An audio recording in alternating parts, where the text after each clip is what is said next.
Thank you very much, Elaine, for that introduction. It's lovely to be here. Thank you very much for the invitation to come and speak.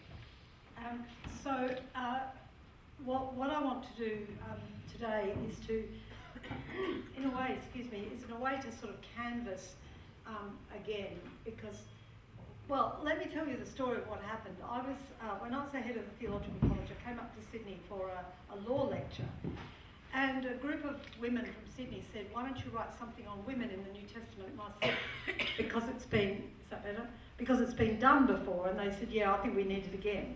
So I went away and I thought, oh, maybe I could just write something small, and then it sort of got bigger and bigger. So that's where this book that I want to refer to came from. So thank you to the women of Sydney for that. I wasn't always thanking you on the way through, but I'm very grateful now. Because of course things do change, and I tried to aim the book at the struggles that were going on among, as I could see it, among evangelical Christians, not just Anglicans, evangelical Christians, and also Roman Catholic Christians, both of them. So I wanted a book that could, cover both, and that means it could only have been done by an Anglican, of course, for that reason. So really, what I was looking at again was the New Testament evidence for the not just discipleship but the leadership of women in ministry, and really I think trying to showcase some of the ways in which women and some men also are writing about these things, because I think there's been a big change in the way that the argument has gone for the ordination of women. So, for example, in the Roman Catholic Church, there's a lot more evidence about women in the early church, women who actually were ordained. Frankly, you don't tell women to shut up unless they're talking, and so when you get good old Tertullian holding forth, you know it's because there are women somewhere doing that sort of thing. So there's been a lot more evidence that's come out. And at the same time, I think particularly evangelical women have been re-examining scripture and saying, well, does it say that? Does it actually say that? Does it mean that? And so there's been some tremendous scholarship that's come out of that. So I just want to sort of rehearse some of that stuff, and I apologise to anyone who's read the book, especially Muriel Porter, who edited it, and who knows it better than I do. So, thank you, Deborah.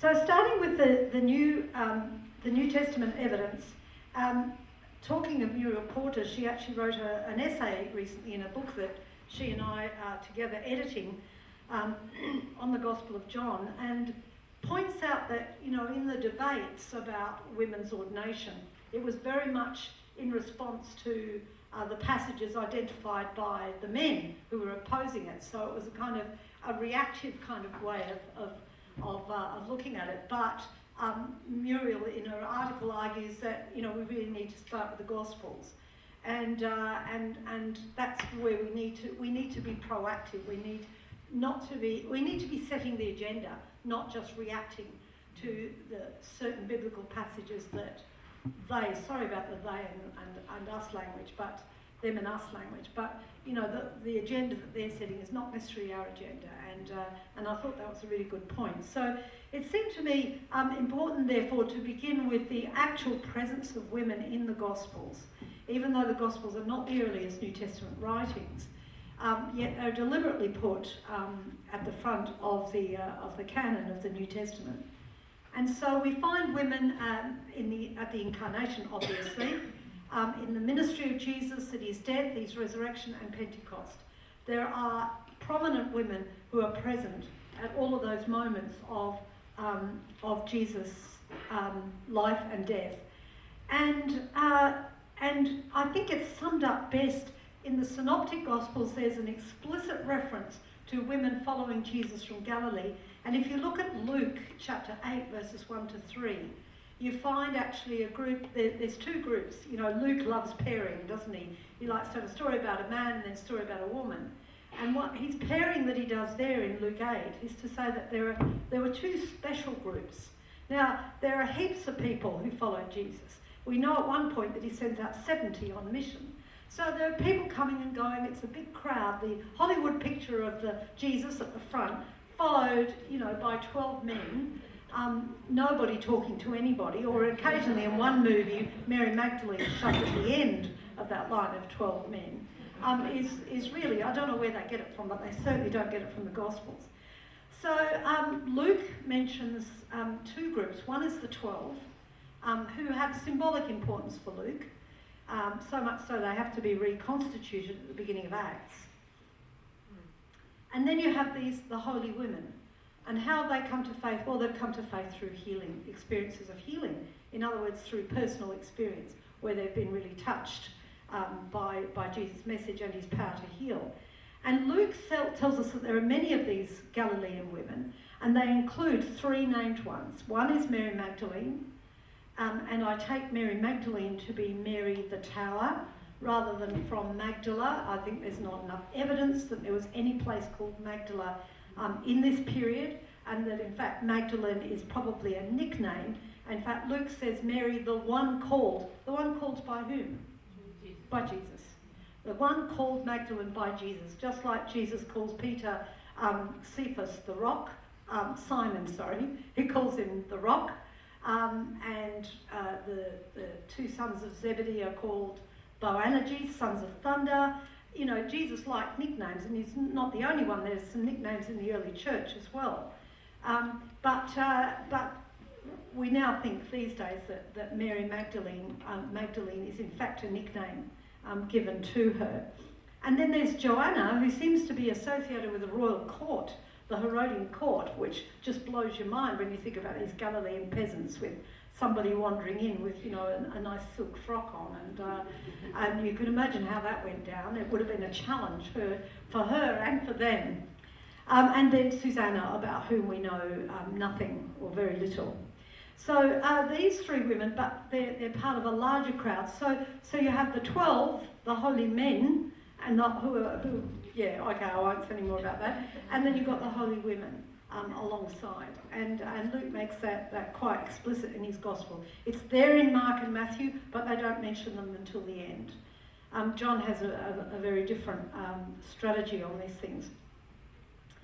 And I find, and it's interesting that carries right through. And if you follow Luke's story through, you think, well, there they are at the tomb. They're at the empty tomb. Now, Luke doesn't record a story of Jesus appearing to any woman by herself. But we assume that those women are part of, and you can argue with me about the road to Emmaus if you like. But if you follow it through, when Jesus actually comes back to Jerusalem and appears to the gathered disciples, the Galilean women are there also.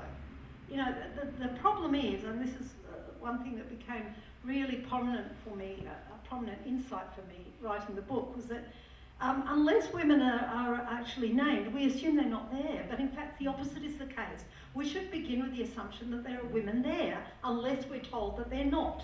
And then, all right, we'll extract them. But in fact, we need to develop the opposite way of thinking about things.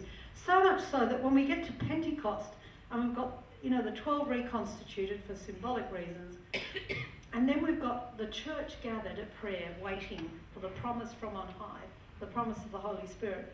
And there we have the 12, and we have Mary, the mother of Jesus, and the other women, plus some relics of Jesus. Okay, so it's a rather large group, and they receive the Holy Spirit, and they proclaim the gospel in various tongues. So they are witnesses to this event, and they are also proclaimers in their own right. And again, I think it's part of the invisibility of women in the scriptures. It's really important. And of course, a particular importance, I think, are the two Marys. Not the two Marys that Matthew talks about, but the two Marys in the sense of Mary, Mary the mother of Jesus, and Mary Magdalene. So in the Gospels, and I'm including also the Gospel of John here, those two women are key figures. One is, as Jacqueline has already told us, one is given the title of Theotokos, God-bearer, at the Council of Ephesus in 431. Now that title, it seems to me, is entirely in keeping with the way that she's presented, particularly in Luke, where she's the first Christian.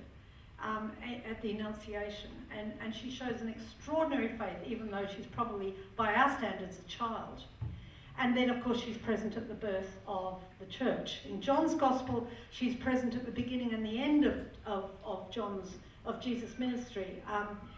First of all, at Cana of Galilee, and then at the cross, at the foot of the cross, where again she plays a really important role. So Mary the God-bearer, Theotokos, it seems to me, is a really important title. And of course, Mary Magdalene was early on given the title of Apostola Apostolorum, Apostle of the Apostles, or possibly even Apostle to the Apostles. You could translate it. Even misogynist old character like Jerome was happy to call her the Apostle of the Apostles. So these two women, the Theotokos and the Apostle of the Apostles, again I think a title that's perfectly in keeping with both Matthew 28 and John 20, where we get that appearance just to Mary Magdalene. That title seems to me in keeping with the New Testament evidence, just as Theotokos is. So we've got these two women, and I guess the question I'm asking that's going through my head is, what difference does it make if we have the perspective of those two women, the God-bearer and the Apostle of the Apostles? I'm not saying displace Jesus here. I'm saying, what if we look at Jesus from the perspective of these two women, and therefore the church from the perspective of these two women? What difference would our ecclesiology, our view of the church, be? And if you've got any insights, feel free to tell me, and I'll include them in the book. So it seems to me there's some very, very powerful material there in the gospel that we need to listen to.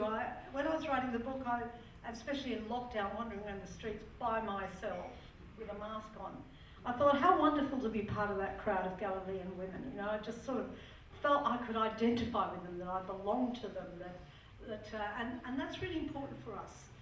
To be able to do that as women, whether we're ordained women or whether we're interested in lay leadership and taking seriously what Jacqueline said to us about the priesthood of all believers, that we need these four mothers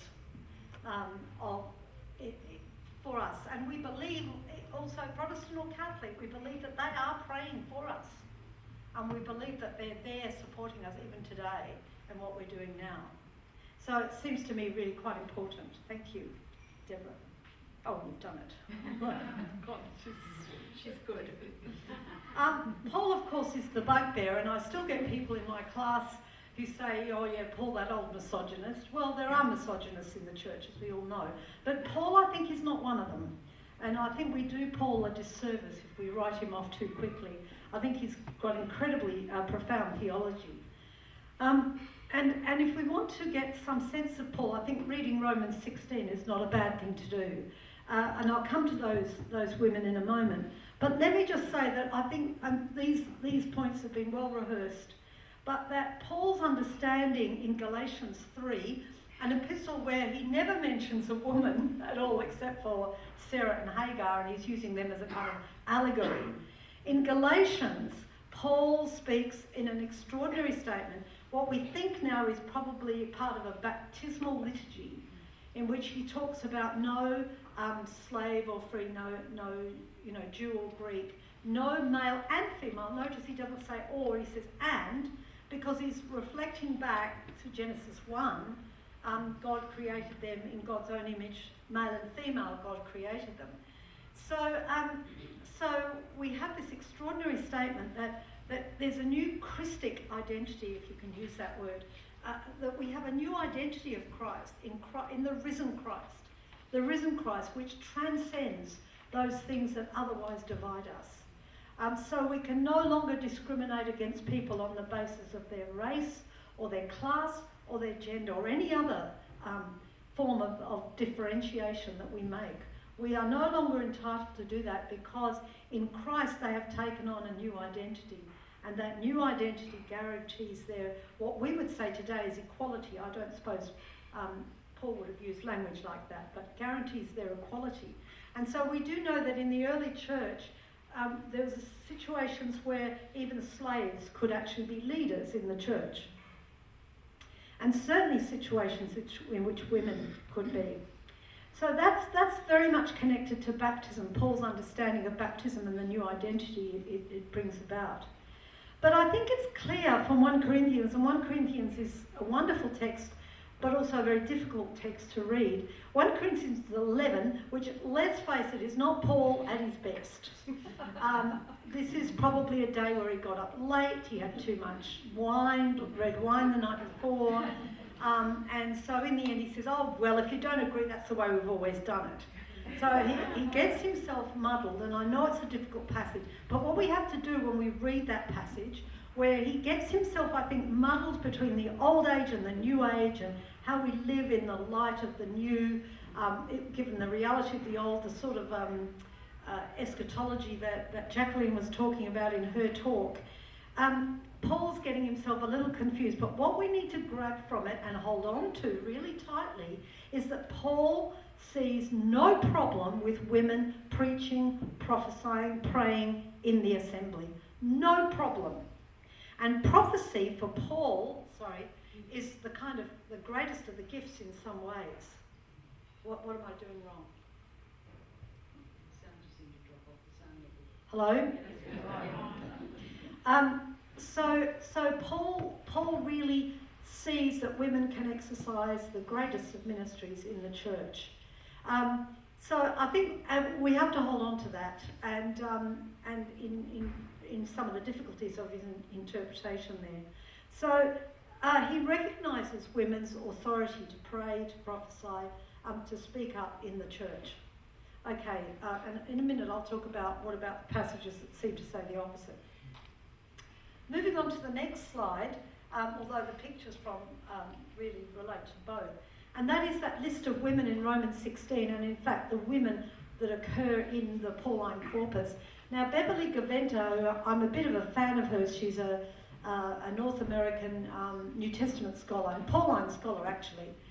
And she argues that when we look at Paul and we look at his theology and his attitude to women, we need to start with his practice. We need to start with his actual experience and how he related to women, how he connected to them.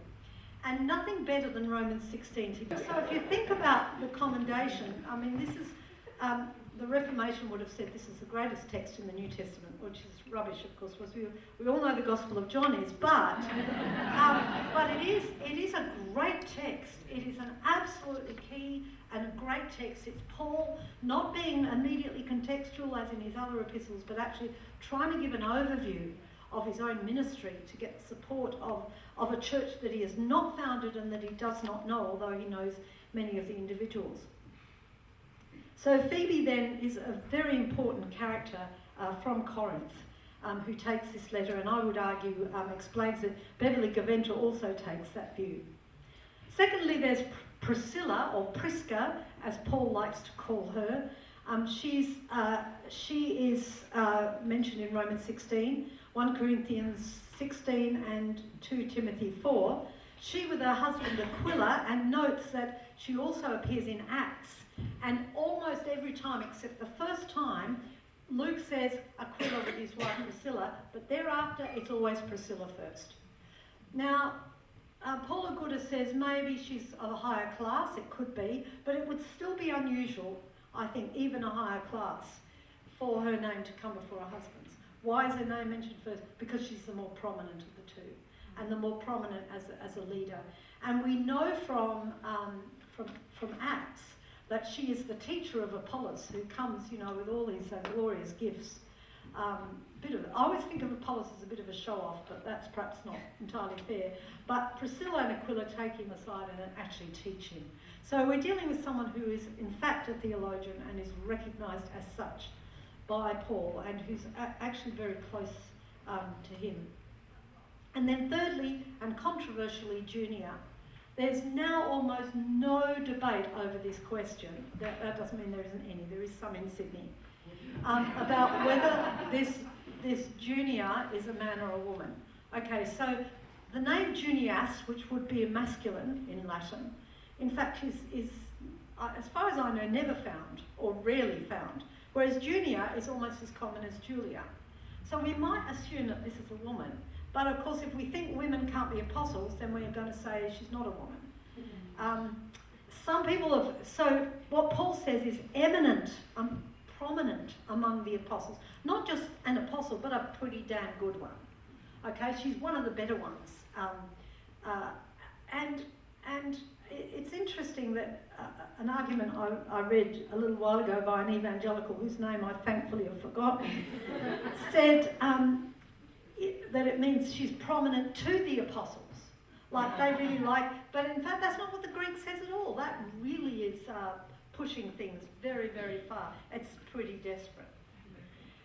And so there are other women there on the list. We don't need to go through all of them, but note others from other letters as well, like Chloe. Paul gets, he gets a letter from the Corinthians, and he also gets the gossip from some of Chloe's people. We think Chloe was probably the head of a house church. Euodia and Syntyche were probably not quarrelling, although a more patriarchal reading of that text has them quarrelling and, we've got to make friends. No.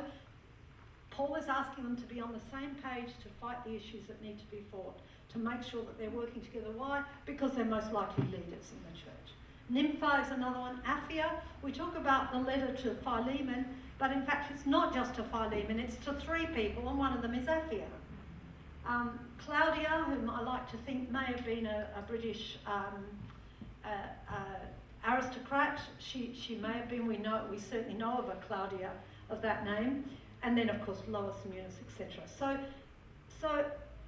And then in the 2nd century there's a legend of Paul and Thecla, but we probably don't want to go into that because we don't actually know if Thecla existed. But in all of this, we have the view of women who are the heads of house churches, who are evangelists, who are deacons, who are apostles, who are theologians, who are co-workers and missioners, etc., church planters and all the rest of it. Now, there probably weren't as many women doing this as men. That's almost certainly the case. But the fact that women were doing it and that Paul recognised those women and respected them and worked alongside them, that's where we need to start looking at Paul. And I think it wipes away any notion of Paul the misogynist that we might come up with. Thanks, Deborah. So I've already done it, reading my mind. So what about those texts that talk about women shutting up in church? Well, I thought we might use 1 Timothy, sorry the reference isn't quite right, it's 1 Timothy 2, 11 to 15. This is the most famous text, and it's the one that's been most used and is constantly being used in certain geographical locations in this country to silence women in church. And what I want to show you here is that a number of, particularly evangelical women, have tackled this. If these names mean anything to you, Lucy Pepiat, Cynthia Long Westfall, Lynn Coick, and also, of course, our own Kevin Giles has tackled these texts and said, well, maybe they don't mean what we think they mean. Perhaps we can read them in another way. And so what's come out of it is something like this. Well, this is just one suggestion. There are others. Let a woman learn in silence with all submission. Submission, no, I think that should be quiet. Yeah, that's wrong actually. That should be let a woman learn in quietness, because the Greek word really means quietly. In full submission. Submission to whom? Now, of course, Sydney will tell you submission to the males, but it could actually be submission to God. And it could be that women are being encouraged to be open learners, the sort of people that Jacqueline and I like to have as students in our class. I've got at least one in this room, and she's a very quiet, submissive learner. I might rethink that. We don't want them to be too quiet or too submissive, but openness to learn would be the way we would say it these days. And I certainly have had people in my class who haven't had quite that open spirit. So let a woman learn in quietness with all submission. I do not permit a woman to teach. To teach so as to dominate a man, but to be quiet. There are 2 verbs, to teach and to have authority. And if you look at the NRSV or the NIV, they both say to teach and have authority. But in fact, the word, that second verb, means to dominate. It's stronger than have authority. It means pushing people around. And so if we put them together, to teach in a way that dominates, in a dominating way. Now, there could be a little nervousness here about female power. I'm not denying that that may not be present. But if you think about the context in Ephesus, which is of a country, a city whose main deity was Artemis, Diana in the Roman pantheon, but Artemis in the Greek pantheon. She was the temple of Artemis, the Artemisium, was one of the 7 wonders of the world, of the ancient world. It was so beautiful. And there's even a novel that's written, not not the sort of thing you'd want to give your children at all. It's just really, or even give yourself to read. But anyway, it's pretty violent. And it talks about, and it's written in Ephesus, and of course it talks a lot about the goddess. So she is the goddess of Ephesus. They love her. And women are quite prominent in the cult of Artemis. She's also the goddess of childbirth. She's responsible for the well-being of women in childbirth. And it could be, the context could be, as Lucy Peppiatt suggests, that in fact we've got women who've been in the pagan cult and are trying to sort of say, well, we're more important. You know, they're pushing their weight around. And so the author of 1 Timothy, maybe Paul, maybe not, is asking them, that's not the way to teach. You need to do it in a quiet and respectful spirit. Interestingly, in the ancient world, even when women are more prominent, and there are cases of women being more prominent, the ancient world is not a single reality for women. There's quite a bit of diversity. But even when you get women who are quite outspoken and prominent, they're still required to show feminine virtues. They're still to be modest and demure and all the rest of it. So that's just part of the culture, the cultural expectation. So then we get this stuff about Adam and Eve, which is a little tricky, meaning, of course, deceived by the serpent. Adam was not deceived by the serpent. The woman was, and was led into transgression. Yet she will be saved through childbearing. Now, I know we've always found that difficult, how she will be saved through childbearing. Of course, the relevance to Artemis is obvious, isn't it? But a commentator some time ago suggested that it should be the childbearing. That is to say, the childbearing of Mary, of Blessed Mary. Mary, who is the parallel to Eve, the one who disobeys and the one who obeys. This is a connection that the early church made in the 2nd century. She'll be saved through the childbearing if they remain in love, in faith, etc., with modesty. With modesty, of course. Even if the woman is the Pope, she still has to be modest. Now, I just use that as an example of the way in which some of these texts are being reinterpreted. And reinterpreted it in the light of, first of all, the actual women that Paul worked with. And secondly, in the light of texts such as Galatians 3 and 1 Corinthians 11. So what we do is, again, it's the question of starting point. We don't start with the nasties. We start with the Gospels, we've already said. But when we're coming to Paul, we start with his actual practice. Then we look at some of the theological principles behind his theology. And lastly, we look at the difficult passages and we interpret them in that light. Because I think it's really important the way we go about things. Thank you, Deborah. And finally, something about those passages that enjoin obedience on wives. Now, they're part of a group of passages in the New Testament called the Household Codes. And these household codes reflect very much Greco-Roman values. In fact, they have their origins in Aristotle, who may have been great in some ways, but was pretty ghastly when it came to households.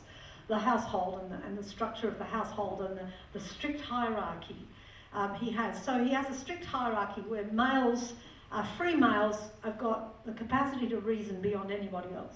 Slaves at the bottom don't have the capacity to reason as far as Aristotle is concerned. Children have a limited.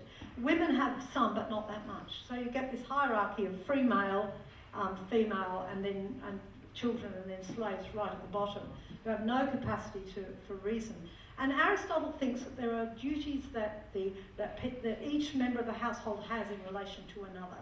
So it's the responsibility of women to obey, it's the responsibility of slaves to obey, it's the responsibility of masters to be fair. Aristotle is not suggesting cruelty, but fairness and justice are important to him. So these come into the New Testament, in Colossians, in Ephesians, also in 1 Peter, and there's bits and pieces of them elsewhere. But they're perhaps best known from Colossians, which is probably the earlier of the two epistles, and may or may not have been written by Paul. So we get this whole thing about submission, that women are to submit themselves, or wives are to submit themselves to their husbands. So, what are we to make of that? Well, a more liberal would approach. 5 more minutes, right? Okay. A more liberal approach would just say, who cares? You know, let's just move on. These are later epistles. They reflect a different context. But again, some of the evangelicals are saying, no, we're not happy with that answer. We want to look at them again.